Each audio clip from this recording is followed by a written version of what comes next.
प्रभु यीशु के नाम में आज के बाइबल अध्ययन में मैं आपका स्वागत करता हूं और मेरा विश्वास है कि आज के अध्ययन से भी आप आशीषित होंगे।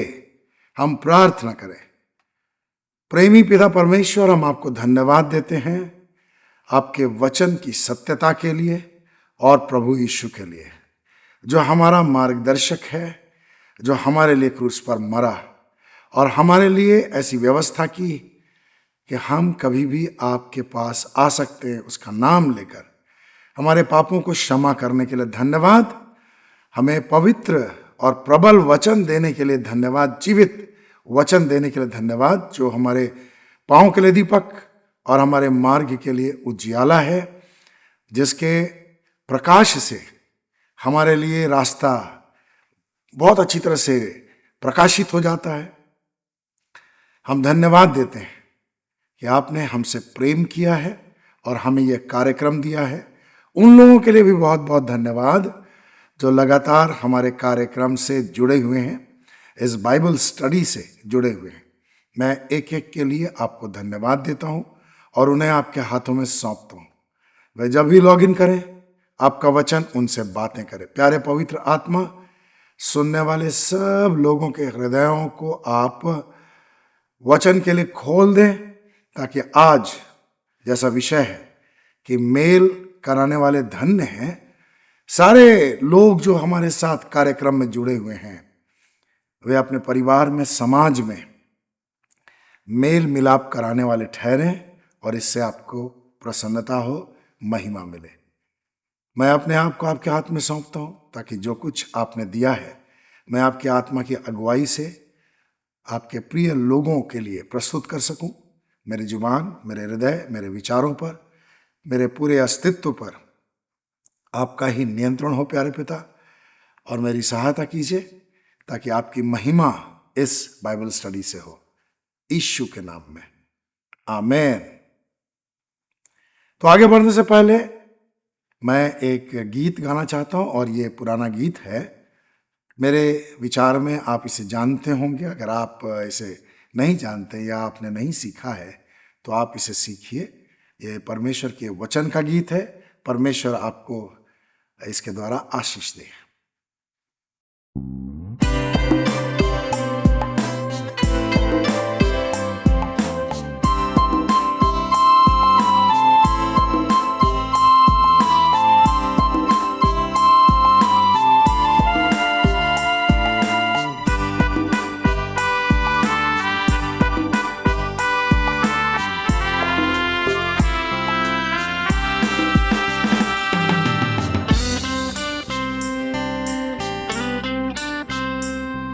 परमेश्वर ने सिय्योन में एक पत्थर नींव के लिए रखा है।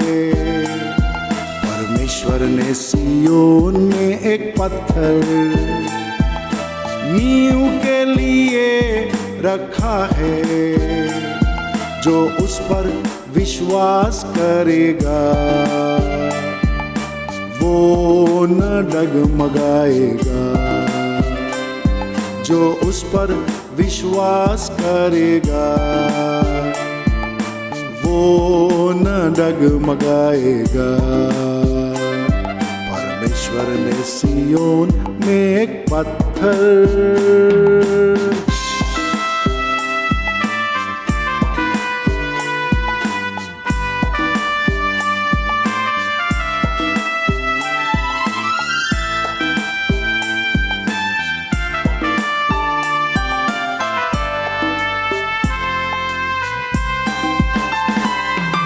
संकट में जब मैं उसे पुकारूंगा, मेरी पुकार सुनकर वो मुझे छुड़ाएगा।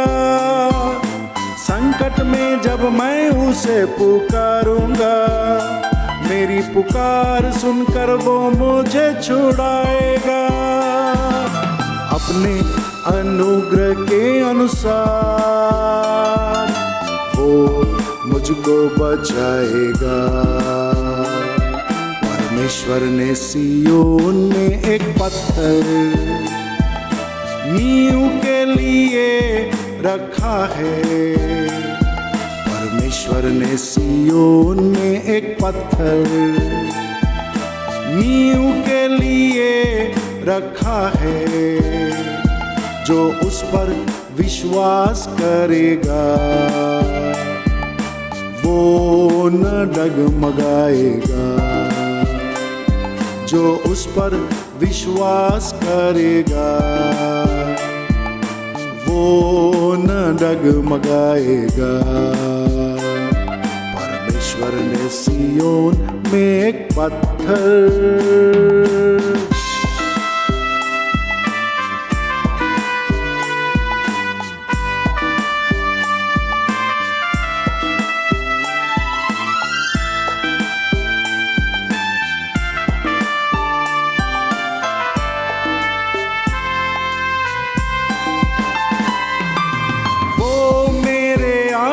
आगे चलेगा, उबड़ खाबड़ स्थानों को चौरस करेगा।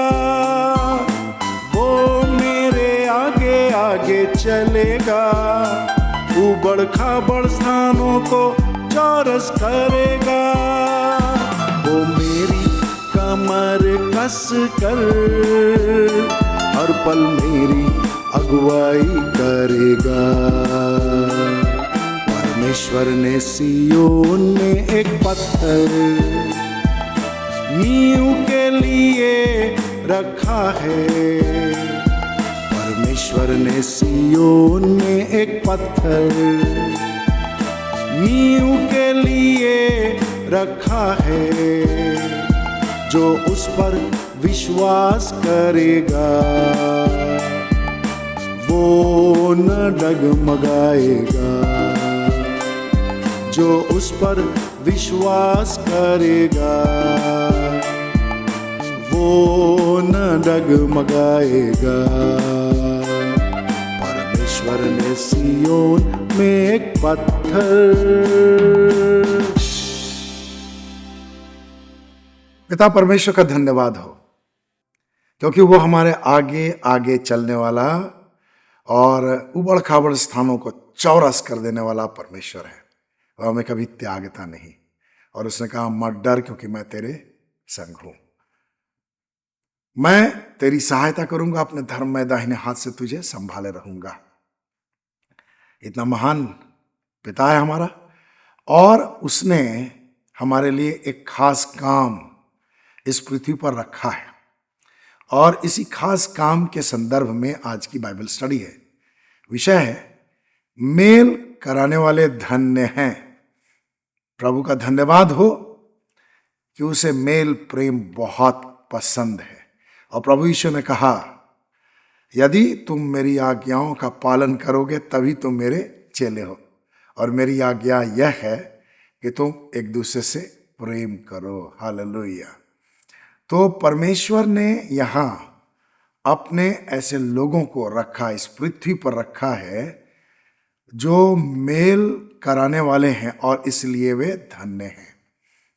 यशाया अध्याय 9 उसके 6 और 7 के अनुसार प्रभु यीशु शांति का राजकुमार है। और खास बात है कि उसकी शांति कभी खत्म नहीं होगी, बढ़ती ही जाएगी। उसकी शांति का कभी अंत नहीं होगा। और ये एक व्यावहारिक बात है कि लड़ाई झगड़ा कौन करते हैं, या एक दूसरे की आलोचना कौन करते हैं, या एक दूसरे को लड़ाते कौन लोग हैं, जिनके हृदय में प्रभु की शांति नहीं होती। अगर प्रभु की शांति हमारे हृदय में हो तो हम न तो झगड़े में रुचि लेंगे, ना निंदा और आलोचना के कार्यों में रुचि लेंगे, ना ही हम एक दूसरे को लड़ाएंगे। बल्कि अगर हमारे हृदय में शांति है तो हम दो विरोधी पक्षों का मेल कराने में बहुत ही प्रयत्नशील रहेंगे। प्रभु ने कहा मत्ती 5:9 में कि धन्य है वे जो मेल कराने वाले हैं, क्योंकि वे परमेश्वर के पुत्र कहलाएंगे। तो एक काम परमेश्वर के बेटे बेटियों को सौंपा गया है, आपको और मुझे सौंपा गया, और हमारे जैसे तमाम लोग जो विश्वासी हैं उनको सौंपा गया मेल कराना। मेल कराने का काम प्रभु ने सौंपा है। अगर हम यूहन्ना 10:10 को पढ़ें तो पता चलेगा कि शैतान एक चोर है और वो क्या चुराता है?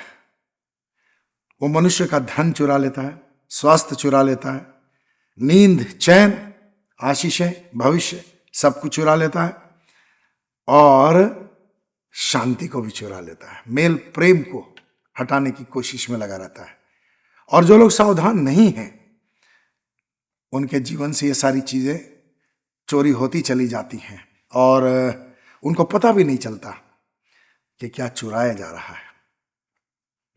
तो हम सावधान रहें कि शैतान हमारे स्वास्थ्य की चोरी ना कर ले, धन की चोरी ना कर ले, भविष्य की चोरी ना कर ले, आशीषों की चोरी ना कर ले, चैन की चोरी ना कर ले और हमारे हृदय में जो शांति है उसे न चुरा ले, क्योंकि हमें शांति के राजकुमार के साथ रहना है। और जब हम शांति के राजकुमार के साथ जुड़े हुए हैं और शांति के राजकुमार के माध्यम से पिता परमेश्वर से जुड़े हुए हैं, तो हमारा एक काम है कि हम मेल कराने वाले ठहरे। हमें एक काम दिया गया है। जब परमेश्वर ने हमें अपने बेटे बेटियों के रूप में आशीषित किया है तो हमारा यह फर्ज बनता है कि हम परमेश्वर की इच्छा को पूरा करें। और शैतान क्या है? यूहन्ना 8:44 के मुताबिक वो हत्यारा और झूठा दोनों ही है। तो शैतान क्या करता है? अपने जाल में लोगों को फंसाए रखता है, उनके बीच मतभेद और झगड़े उत्पन्न कराता है, परिवारों को तोड़ता है, समाज को तोड़ता है, कलीसियाओं को तोड़ता है। लेकिन आज परमेश्वर का आत्मा, मुझे ऐसा लगता है कि हम सब से कह रहा है, आपसे भी कह रहा है और मुझसे भी कह रहा है, धन्य है वे जो मेल कराने वाले हैं, क्योंकि वे परमेश्वर के पुत्र कहलाएंगे। तो परमेश्वर को बहुत बहुत धन्यवाद। हमें मेल कराने वाले के दृष्टिकोण से परमेश्वर देखना चाहता है और हम इसी मेल कराने वाले विषय के संदर्भ में 3 बातों को आज देखेंगे। सबसे पहली बात कि हमारा मेल प्रभु यीशु के द्वारा परमेश्वर से हुआ है।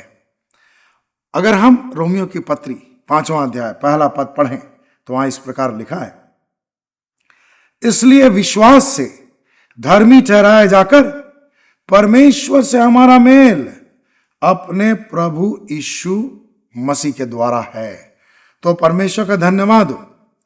परमेश्वर ने अपने इकलौते पुत्र को इस संसार में भेजा, क्योंकि एक समय ऐसा था जब हम लोग पूरी तरह से परमेश्वर से कटे हुए थे, यानी मानव जाति परमेश्वर से पूरी तरह से कटी हुई थी। लेकिन प्रभु यीशु को भेजकर मानव जाति से, संपूर्ण पृथ्वी के लोगों से परमेश्वर ने मेल मिलाप करने के लिए एक रास्ता खोल दिया। और प्रभु यीशु के द्वारा एक ऐसा उपाय हमारे सामने रखा कि उस उपाय को काम में ला करके हम परमेश्वर से मेल मिलाप कर सकते हैं। मैं कुलुसियों की पत्री अध्याय 1 19 से 22 तक पढ़ना चाहता हूं। यहां लिखा है, क्योंकि पिता को यही भाया कि समस्त परिपूर्णता उसी में वास करे, उसी में यानी प्रभु यीशु में। तो हमारा मेल कराने वाला जो है, परमेश्वर से मेल कराने वाला, वो सारी बातों में परिपूर्ण है। समस्त परिपूर्णता यानी परमेश्वर की जो परिपूर्णता है वो सब प्रभु यीशु में वास करती है। कितना अद्भुत कार्य परमेश्वर ने किया। परमेश्वर के स्वभाव को हम अपने अंदर ला सकते हैं प्रभु यीशु के द्वारा, प्रभु यीशु पर विश्वास करने के द्वारा, प्रभु यीशु के वचन को पढ़ने के द्वारा, प्रभु यीशु के वचन को अपने जीवन में लागू करने के द्वारा, उसके वचन का पालन करने के द्वारा हम परमेश्वर की परिपूर्णता में से प्राप्त कर सकते हैं। कितना महान कार्य परमेश्वर ने हमारे लिए कर दिया है। आगे लिखा है, और उसके क्रूस पर बहाए गए लहू के द्वारा शांति स्थापित करके उसी के द्वारा समस्त वस्तुओं का अपने साथ मेल कर ले, चाहे वे पृथ्वी पर की हो अथवा स्वर्ग में की। तुम पहले तो अलग किए हुए और मन से बैरी थे और बुरे कामों में लगे हुए थे, फिर भी उसने अपनी शारीरिक देह में मृत्यु के द्वारा तुमसे मेल कर लिया है कि तुम्हें अपने समक्ष पवित्र, निष्कलंक और निर्दोष बनाकर उपस्थित करे। कितना महान कार्य प्रभु यीशु ने किया है।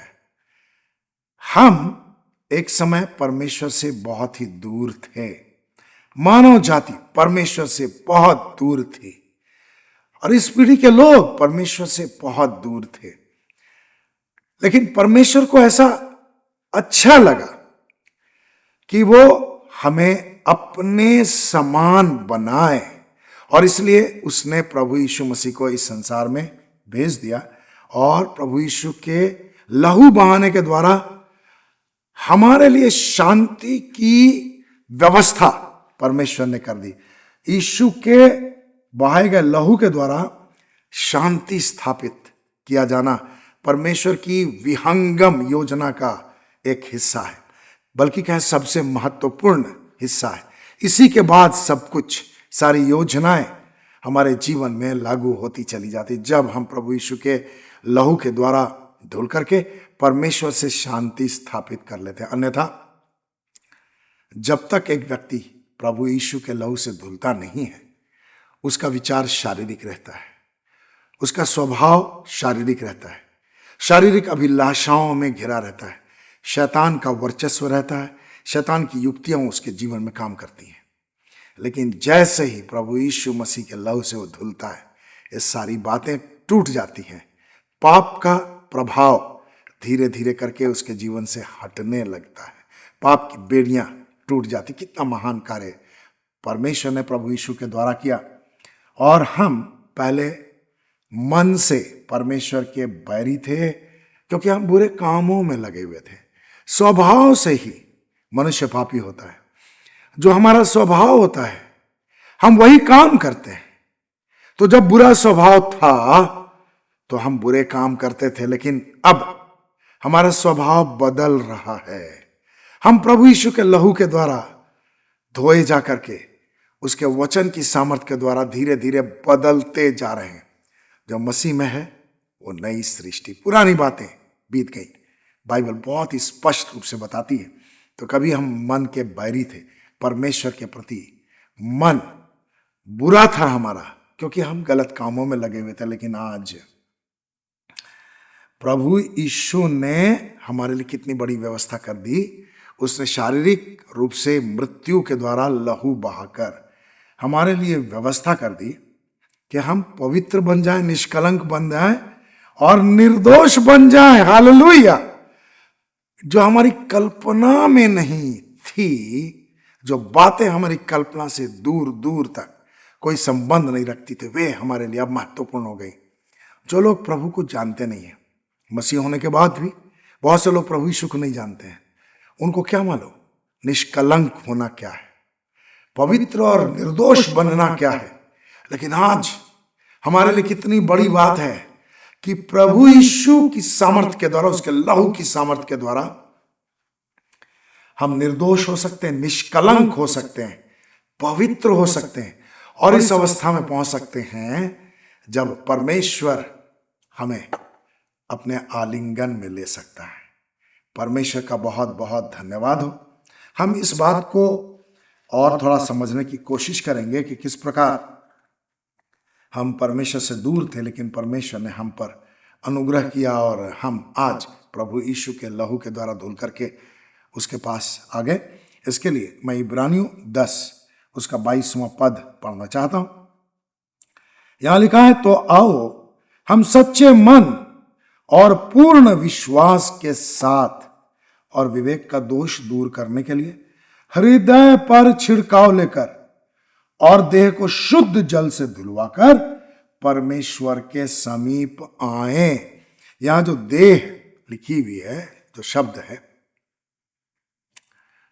वो शारीरिक देह के बारे में नहीं, आत्मिक देह के बारे में। हमारी जो आत्मिक देह वही परमेश्वर के वचन से धुलती है, प्रभु यीशु के लहू की सामर्थ से हमारा हृदय शुद्ध होता है।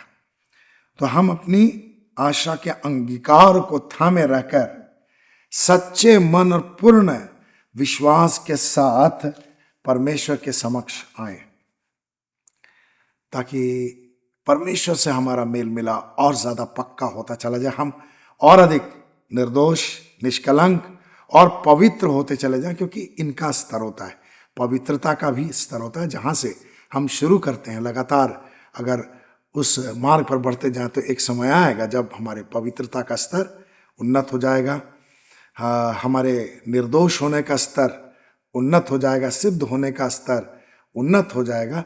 तो परमेश्वर के अनुग्रह से ये संभव है। प्रभु यीशु के लहू बहाने से बहुत पहले मैं आपको ले जाना चाहता हूं उत्पत्ति की पुस्तक में। नूह के जमाने में क्या हुआ था आपको मालूम है। नूह के समय परमेश्वर पछताया मनुष्य को बनाने से, क्योंकि मनुष्यों के अंदर जो दुष्टता थी वो बहुत ज्यादा बढ़ गई थी, और जो कुछ उनके मन में होता था सब कुछ बुरा होता था। तो परमेश्वर ने क्या किया, 40 दिन और 40 रात वर्षा भेज करके लोगों को नष्ट कर दिया। केवल नूह, उसकी पत्नी, उसके बेटे और बहुएं बच गए।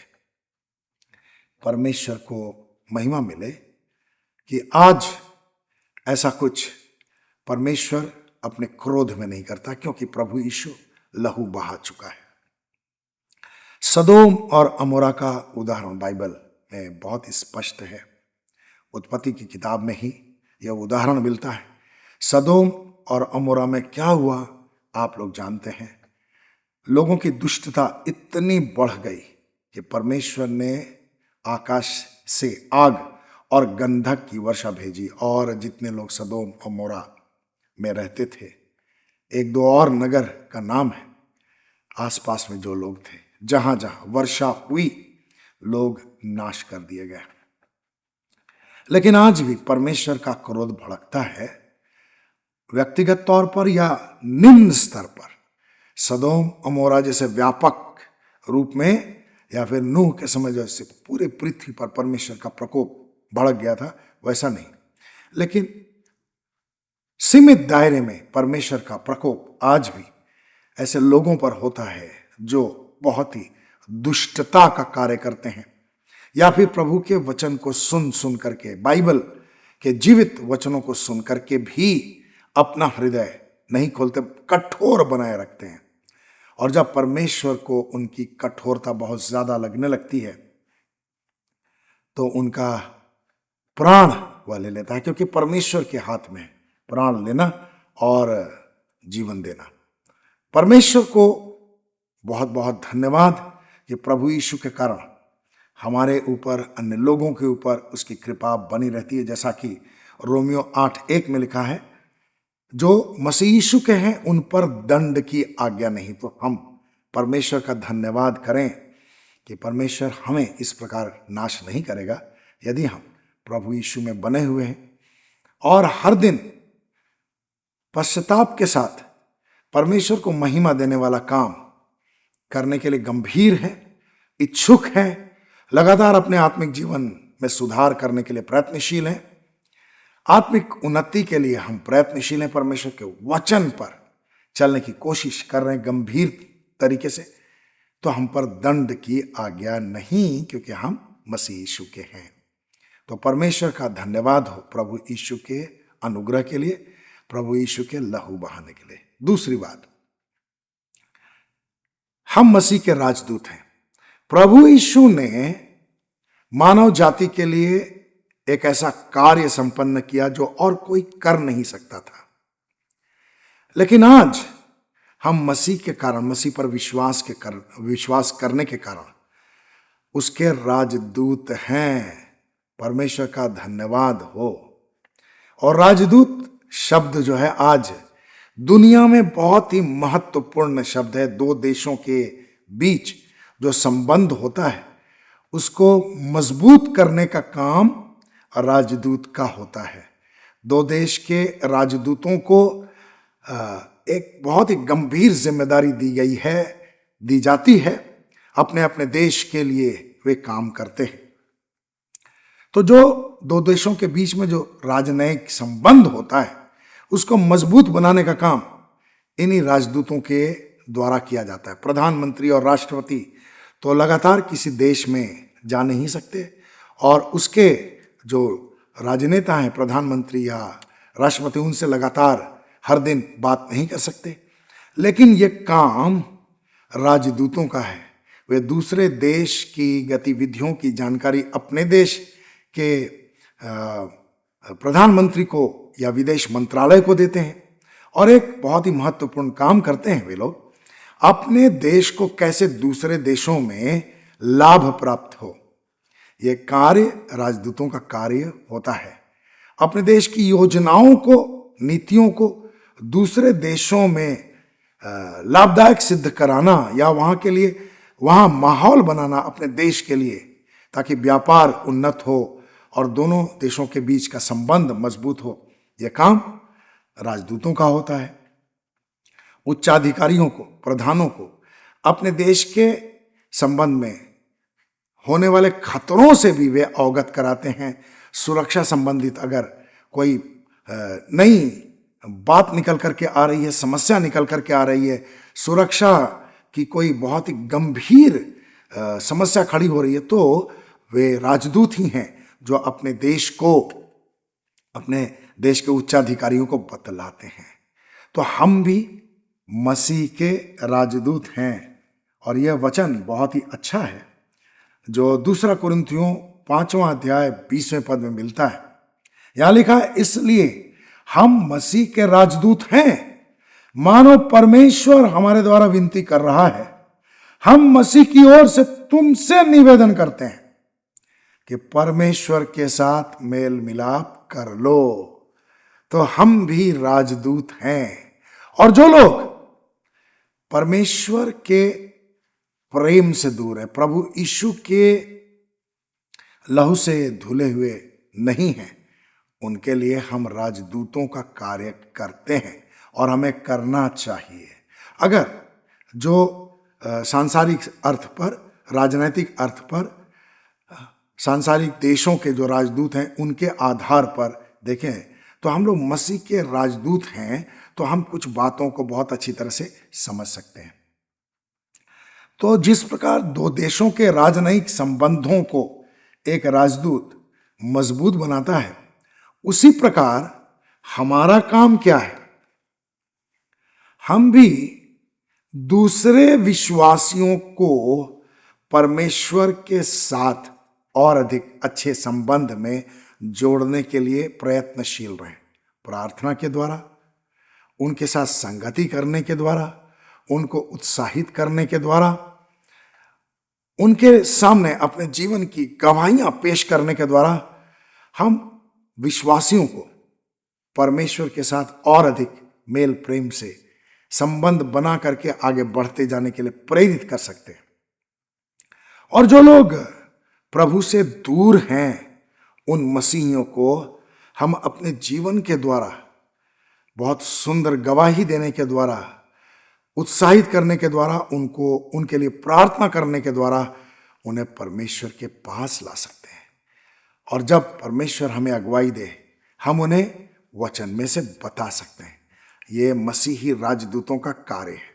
दूसरा कार्य, जिस प्रकार एक राजदूत अपने देश को दूसरे देश में लाभ पहुंचाता है, वैसे ही हम भी परमेश्वर के राज्य के लिए लाभदायक सिद्ध हों।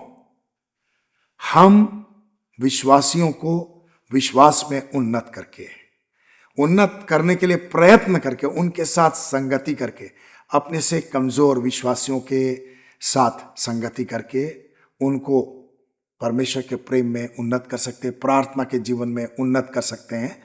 बिना जबरदस्ती के जो लोग हमारे साथ संगति करना चाहें, उनको हम अपनी संगति में लेकर के प्रभु के मार्ग में बढ़ा सकते हैं, पवित्र आत्मा की अगुवाई में। प्रार्थना एक बहुत ही महान कार्य है। और जब कोई एक नया विश्वासी बनता है तो उसको प्रार्थना करना आता नहीं, प्रार्थना के महत्व को भी वो जानता नहीं। प्रार्थना कितना बड़ा हथियार है प्रार्थना कितना महान कार्य कर सकता है, कितने महान कार्य प्रार्थना के द्वारा हो सकते हैं, ये सब व्यवहारिक रूप से एक नया मसीही, एक नया विश्वासी जानता नहीं है। हम उसे इस दिशा में उन्नत कर सकते हैं वचन की बातों से बताकर, उनके साथ बाइबल स्टडी करके, उनके लिए प्रार्थना करते हुए, जरूरत पर उनकी सहायता करते हुए, आत्मिक रूप से उनको मजबूती देते हुए हम ये काम कर सकते हैं। तो इससे क्या होगा? परमेश्वर का राज्य मजबूत होता चला जाएगा।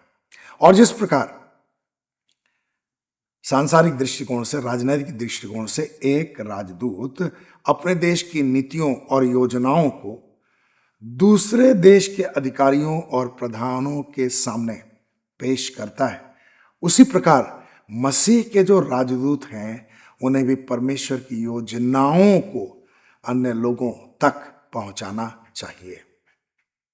मैं एक वचन आपके सामने रखना चाहता हूं, और यह वचन है मलाकी 2:7 में। यहां इस प्रकार लिखा हुआ है, क्योंकि याजक को चाहिए कि वह अपने होठों से ज्ञान की रक्षा करे और लोग उसके मुंह से शिक्षा की अभिलाषा रखें, क्योंकि वह तो सेनाओं के यहोवा का दूत है। तो जो लोग याजक हैं वे सेनाओं के यहोवा के दूत हैं। और याजक कौन है? हर व्यक्ति जो प्रभु यीशु से प्रेम करता है, प्रभु यीशु के लहू से धुला हुआ है, जिसके नाम जीवन की पुस्तक में अंकित है, वो याजक है, क्योंकि महायाजक प्रभु यीशु है और इस पर विश्वास करने वाले याजक है। लेकिन अभी भी हमारे चर्च में ये हायरार्की बनी हुई है, तो वो हमारे चर्च की सुविधा के लिए, कलीसिया की सुविधा के लिए है। परमेश्वर को उसके लिए भी महिमा मिले और उसको भी परमेश्वर इस्तेमाल करता है। तो जो किसी न किसी प्रकार सेवा करते हैं, याजकी कार्य संपन्न करते हैं, चाहे वो पादरी हैं, पुरोहित हैं, या फिर ले पर्सन्स हैं, लेकिन जिनको परमेश्वर की ओर से वचन के प्रचार की जिम्मेदारी मिली है, बाइबल शिक्षा की जिम्मेदारी मिली है। उदाहरण के लिए मैं आपके सामने एक बाइबल शिक्षक के रूप में हूं, तो हम जैसे लोगों को क्या करना चाहिए? यहां लिखा है, अपने होठों से ज्ञान की रक्षा करें। सांसारिक ज्ञान नहीं, परमेश्वर के वचन के ज्ञान की रक्षा, यानी परमेश्वर के वचन में से पढ़ करके, सुन करके हमें केवल अपने तक सीमित नहीं रखना है, हमें इसके ज्ञान की रक्षा करनी है। इसका मतलब है समाज के अन्य लोगों को भी, परिवार के अन्य लोगों को भी, अन्य मसीहियों को भी, मसीह समुदाय के जो लोग इच्छुक हैं उनको इस ज्ञान से आशीष मिले, इस बात के लिए प्रयत्नशील रहना है।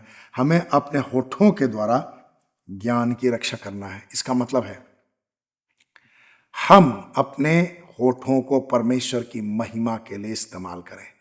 और हमारे होठों से परमेश्वर के ज्ञान की रक्षा कब होती है? जब हमारा व्यवहार हमारे मुंह से निकलने वाले वचनों के साथ तालमेल रखता है। अन्यथा हम बोलते कुछ हैं और करते कुछ हैं, तो यह समाज में, कलीसिया में बहुत ही बुरा संदेश जाता है। और लोग फिर हमारी बातों को क्यों सुनेंगे? अगर मेरा जो व्यवहार है मेरे शिक्षा के विरुद्ध है, मैं कहता कुछ हूं, शिक्षा कुछ और देता हूं, और व्यवहार उसके अनुरूप नहीं है, तो ऐसे में क्या होगा? लोग मेरी बातों को क्यों सुनेंगे और मेरे होठों से ज्ञान की रक्षा कैसे होगी? तो हमारी बोली और हमारे कार्य में तालमेल रहना बेहद जरूरी है। इसका मतलब क्या हुआ? जो याजक हैं उन्हें अपनी कमजोरियों के ऊपर विजयी होते जाने के लिए लगातार प्रयत्नशील रहना जरूरी है, ताकि वे अपने होठों से ज्ञान की रक्षा करें। बहुत सारे सेवक जो हैं अपने परिवार में शांति स्थापित नहीं कर सकते। बहुत सारे पुरुष अपनी पत्नियों के साथ अच्छा मेल मिलाप का संबंध कायम नहीं कर सकते, लेकिन बाहर वे मेल मिलाप का संदेश देते हैं। तो ऐसे में उनके होठों के द्वारा ज्ञान की रक्षा कैसे होगी? प्रभु चाहता है कि हम इस विषय में बहुत ही गंभीर रहें और हम मुंह से शिक्षा की अभिलाषा रखें, क्योंकि हम सेनाओं की यहोवा के दूत हैं। मैं पैराफ्रेज करके ये कह रहा हूं, हमारे होठों से ज्ञान की रक्षा हो और हमारे मुंह से शिक्षा निकले, इस बात की अभिलाषा रखें। हमारे होठों से क्या निकलना चाहिए? पवित्र आत्मा जो कुछ अगले के लिए दे वो निकलना चाहिए। पवित्र आत्मा जानता है कि अगले की स्थिति क्या है। पवित्र आत्मा को मालूम है कि जो सुनने वाले हैं उनको क्या चाहिए। तो याजक को सबसे पहले पवित्र आत्मा की अगुवाई में परमेश्वर के चरणों में बैठ करके वचन की शिक्षा प्राप्त करनी चाहिए, वचन की तैयारी करनी चाहिए और अपने जीवन में झांकना चाहिए, अपने हृदय को परखना चाहिए कौन सी बात इस वचन में ऐसी है जो मेरे जीवन में नहीं है। और अगर ऐसी कोई बात है तो याजक को चाहिए कि पहले उस कमी को दूर करे या उसके लिए पश्चातापी होकर के परमेश्वर के सामने आए। यह बेहद जरूरी बात है। तो परमेश्वर का धन्यवाद हो। परमेश्वर चाहता है कि हम मेल मिलाप करें। हमारे होठों से जब परमेश्वर के वचन की बातें निकलेगी, परमेश्वर के ज्ञान की शिक्षा निकलेगी, वचन की गहरी बातें लोगों के लिए निकलेंगी, पवित्र आत्मा की ओर से निकलेंगी, तो मेल मिलाप की शिक्षा लोगों को मिलेगी और मेल मिलाप करने वाले उस शिक्षा को ग्रहण करके और अधिक इस विषय में, इस सेवकाई में मजबूत हो पाएंगे। अब यहाँ एक बात कहने के लिए मुझे प्रेरणा प्राप्त हो रही है।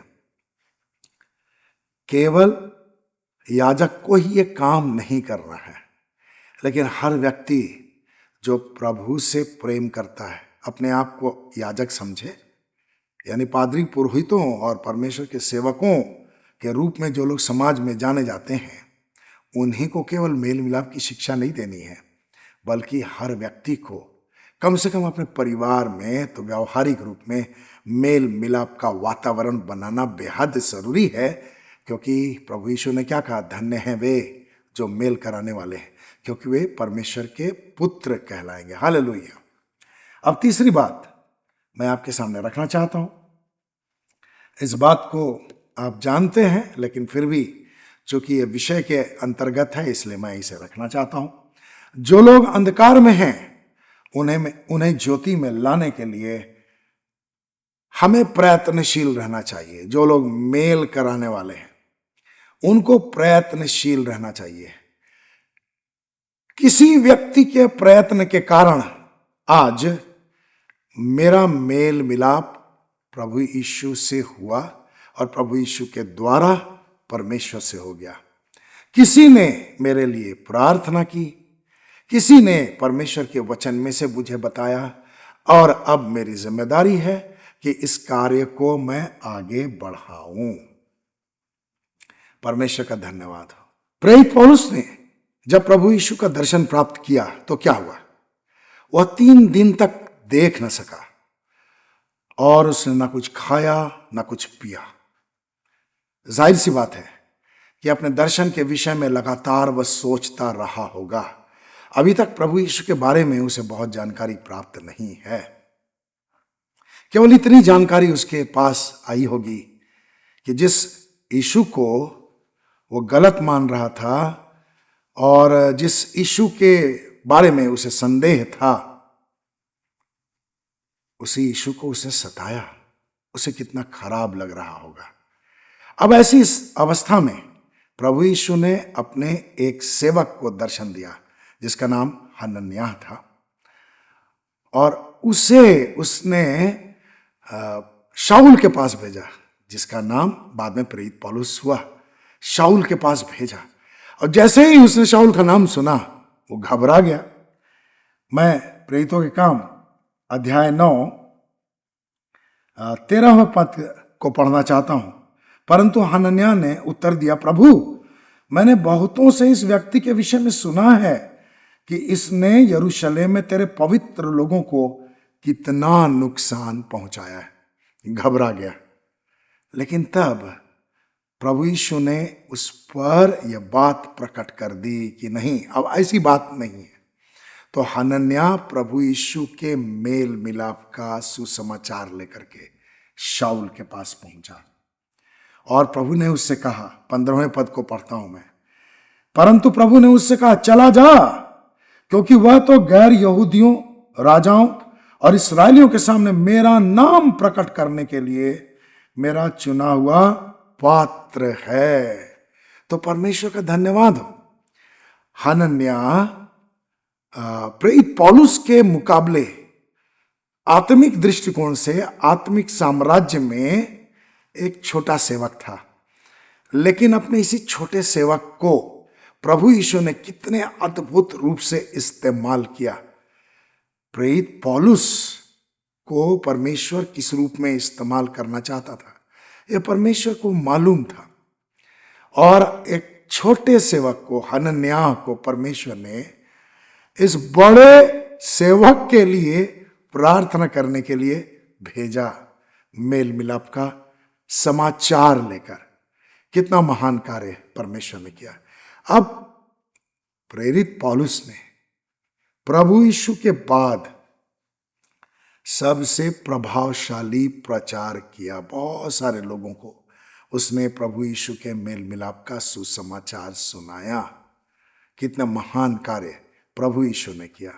जो कभी प्रभु को जानता नहीं था वो उसका सेवक बन गया। तो परमेश्वर के लिए क्या कठिन है। अब मैं एक और उदाहरण आपके सामने रखना चाहता हूं। मत्ती रचित सुसमाचार अध्याय 4 में मैं आपको ले जाना चाहता हूं और 18 और 19 पद के आधार पर आपको उत्साहित करना चाहता हूं। यहां लिखा है, गलील की झील के किनारे चलते हुए उसने 2 भाइयों को, अर्थात शमौन जो पतरस कहलाता था, तथा उसके भाई अंद्रियास को झील में जाल डालते देखा। वे तो मछुए थे। उसने उनसे कहा, मेरे पीछे चलो, मैं तुम्हें मनुष्यों के मछुए बनाऊंगा। तो परमेश्वर ने अपनी योजना के अनुसार शाऊल को चुना, जो बाद में प्रेरित पौलुस बन गया। प्रभु यीशु के द्वारा परमेश्वर ने पतरस और अंद्रियास को भी चुन लिया।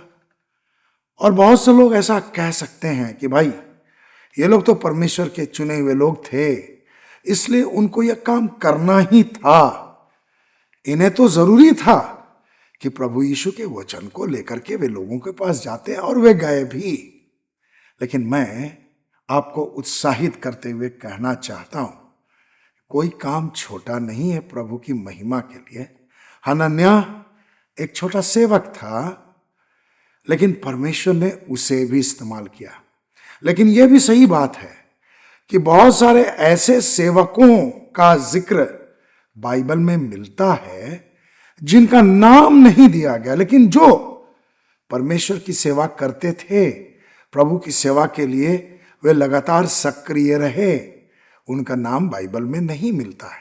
जब हम स्वर्ग जाएंगे तो उनसे भी हमारी मुलाकात हो जाएगी। उदाहरण के लिए, जिन 70 लोगों को, 70 शिष्यों को प्रभु यीशु ने भेजा सेवा के लिए, तो 12 का नाम तो हम जानते हैं। 12 के अलावे और जितने लोग थे, 68 लोग, 58 लोग, उनके नाम तो हम लोग नहीं जानते हैं। 58 सेवकों को तो हम नहीं जानते हैं। लेकिन परमेश्वर का धन्यवाद हो, उन्होंने सेवा की। तो हम भी परमेश्वर की सेवा के लिए तत्पर रहें। और इसलिए मैं सारे विश्वासियों को उत्साहित करने के लिए जो हमारे कार्यक्रम से जुड़े हैं, मत्ती 5:16 की याद दिलाना चाहता हूं। वहां क्या लिखा है, तुम्हारा प्रकाश मनुष्यों के सम्मुख इस प्रकार चमके कि वे तुम्हारे भले कामों को देखकर तुम्हारे पिता की जो स्वर्ग में है महिमा करें। अब एक बात परमेश्वर के अनुग्रह से मुझे बोलने की इच्छा हो रही है, और मुझे ऐसा लग रहा है कि पवित्र आत्मा मुझे यह प्रेरित कर रहा है। कभी कभी ऐसा होता है कि जब दो पक्षों के बीच मामला गर्मा जाता है, दो पक्ष एक दूसरे पर आरोप प्रत्यारोप लगाने लगते हैं, एक दूसरे के विरुद्ध हो जाते हैं, लड़ते झगड़ते, निंदा और आलोचना की बातें उनके बीच में होती हैं, तो जरूरी है कि कोई तीसरे व्यक्ति के द्वारा मध्यस्थता का काम वहां किया जाए। तो कई बार ऐसा होता है कि दो पक्ष जो आपस में झगड़ रहे होते हैं, पहले किसी एक पक्ष के अंदर में मेल मिलाप की लालसा जागती है और वह एक मध्यस्थ को लेकर के उसके पास जाना चाहता है जिसके विरुद्ध वह पहले बहुत कुछ बोल चुका हो। ऐसे में वह किस व्यक्ति को चुनेगा जिसका उजाला उसके सामने चमकेगा, जिसके व्यवहार से वह प्रभावित होगा, जिस पर वह भरोसा कर सकता है कि यह मेरे लिए प्रार्थना भी करेगा और दूसरे पक्ष से, जो मेरा विरोधी पक्ष है, उससे मेरा मेल मिलाप भी कराएगा। तो कई बार तो यही स्थिति परिवार में होती है, कई बार तो यह स्थिति मित्रों के बीच में होती है और कई बार तो यह स्थिति कलीसियाओं में होती है। बहुत सारे कलीसियां हैं जिसमें दो पक्ष होते हैं और वे लगातार आरोप प्रत्यारोप में लगे रहते हैं। मसीही होने के बावजूद वे भूल जाते हैं कि परमेश्वर ने उन्हें कभी चुना था और अपने व्यवहार से वे फिर से अपने मन के गलत कार्यों के द्वारा परमेश्वर के बैरी हो जाते हैं। तो कोई व्यक्ति तो वहां होना चाहिए जिसका उजाला दोनों पक्षों के सामने चमके, कि दोनों पक्ष उस व्यक्ति के द्वारा मेल मिलाप करने के लिए एक स्थान पर आ जाएं, एक टेबल पर आ जाएं, बात करने के लिए वे तैयार हो जाएं, एक दूसरे को क्षमा करने के लिए तैयार हो जाएं। तो प्रभु ने कहा, तुम्हारा उजाला मनुष्य के सम्मुख इस प्रकार चमके कि वे तुम्हारे भले कामों को देखकर पिता की महिमा करें। हालेलुया। हमें इस विषय में प्रयत्नशील रहना चाहिए, प्रार्थना करते रहना चाहिए, ताकि हमारा व्यवहार लोगों के सम्मुख परमेश्वर की महिमा करने वाला हो। और जब भी मौका मिले हमें ऐसे पक्षों के बीच मेल प्रेम स्थापित करने की कोशिश करनी चाहिए। एक स्थान से मैं और पढ़ना चाहता हूं, कैसे हमारा उजियाला और अधिक चमक सकता है, या हमारे उजियाले के द्वारा कैसे परमेश्वर को महिमा मिल सकती है। इफिसियों 6 उसके 18 और 19वें पद को मैं पढ़ना चाहता हूं। लिखा है, प्रत्येक विनती और निवेदन सहित पवित्र आत्मा में निरंतर प्रार्थना करते रहो, अपने विचारों के अनुसार नहीं, अपनी इच्छा के अनुसार नहीं। यहां लिखा है पवित्र आत्मा में, यानी पवित्र आत्मा की अधीनता में आकर हमें लगातार प्रार्थना करने के लिए सक्रिय रहना चाहिए। पवित्र आत्मा की अगुवाई में परमेश्वर के वचन के आधार पर हमें लगातार प्रार्थना करते रहना चाहिए और यत्न सहित सब पवित्र लोगों के लिए लगातार प्रार्थना करो। यत्न सहित, प्रयत्नशील रह करके, साधारण शब्दों में नहीं, साधारण तरीके से नहीं, गंभीरता के साथ प्रयत्न करते हुए प्रार्थना करना है। और ये एक बड़ी जिम्मेदारी है, क्योंकि परमेश्वर के जो सेवक होते हैं उनके ऊपर बड़ी जिम्मेदारी होती है और इसलिए उनके सामने चुनौतियां भी बहुत ज्यादा होती हैं। शैतान उनकी एक कमी को लोगों के सामने जाहिर करने के लिए बहुत प्रयत्नशील रहता है, बहुत मेहनत करता है कि जो परमेश्वर के सेवक हैं, प्रभु के सेवक हैं, प्रचारक हैं, पादरी हैं, पुरोहित हैं, उनकी गलतियों को वो कांग्रेगेशन के सामने, लोगों के सामने ले आए। अब ऐसे लोगों के लिए उसके साथ रहने वाले विश्वासी प्रार्थना न करें तो उस व्यक्ति के लिए कठिनाइयां उत्पन्न हो सकती हैं। जब प्रेरित पौलुस ऐसा कहता है कि सब पवित्र लोगों के लिए लगातार प्रार्थना करते रहो, यानी मेरे लिए भी लगातार प्रार्थना करते रहो, तो आज हमारी स्थिति और भी अधिक महत्वपूर्ण हो जाती है। हम भी दूसरों के लिए प्रार्थना करते रहें। इस प्रकार हम लोग परमेश्वर से उन सेवकों के मेल मिलाप के लिए लगातार प्रार्थना करते रहें। कोई भी ऐसी परिस्थिति उनके जीवन में हावी ना हो कि वे प्रलोभन में आकर के परमेश्वर की इच्छा से अलग हो जाएं। बहुत सारे सेवक हैं जिन्होंने प्रभु यीशु मसीह पर विश्वास तो सही तरीके से किया, सेवकाई भी सही तरीके से प्रारंभ की, लेकिन कहीं पर चल करके या तो वे प्रॉस्पेरिटी गॉस्पेल में विश्वास करने लगे, प्रॉस्पेरिटी प्रीचिंग में विश्वास करने लगे, प्रभु के सुसमाचार पर विश्वास करना उनको कठिन जान पड़ा, और फिर तरह तरह के आडंबर में फंसकर, तरह तरह के ऐसे ही लोगों के बीच में फंस करके सुसमाचार के सत्य को छोड़ करके वे सत्य में मिलावट करके प्रचार करने लगे। अंतर्राष्ट्रीय स्तर पर भी बहुत सारे सेवक हैं ऐसे जिन्होंने शुरुआत तो सही की लेकिन फिर भटक गए। आज आपके सामने ऐसे जो भी सेवक हैं, मेहरबानी से उनके लिए प्रार्थना कीजिए, और प्रभु प्रेरित करे तो मेरे लिए भी प्रार्थना कीजिए। आगे लिखा है, और मेरे लिए भी प्रार्थना करो कि बोलते समय मुझे ऐसा प्रबल वचन दिया जाए कि मैं साहस से सुसमाचार के रहस्य को प्रकट कर सकूं।